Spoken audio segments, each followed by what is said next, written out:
Hey guys, and welcome back to this channel. In this video I will be showing you guys how you can create a green screen video on TikTok, so like how you can edit using the green screen effect. So you're just going to press the plus button, and then you are going to go to effects and go and find green screen and choose this one or whichever one you'd like.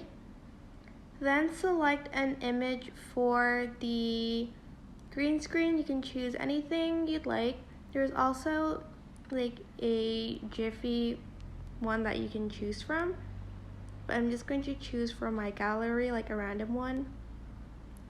And yeah, make sure you're in the frame. I'm not going to be in the frame because I look horrible, but you get it. Just record, press the check mark button, etc, etc. That's how you can use a green screen on TikTok. Hope this tutorial was helpful for you guys. Don't forget to like, comment, share, and also subscribe to this channel if you haven't done that. If you have any questions, just leave it in the comment section down below and I will try my best to answer them all. Thank you so much for watching. Bye!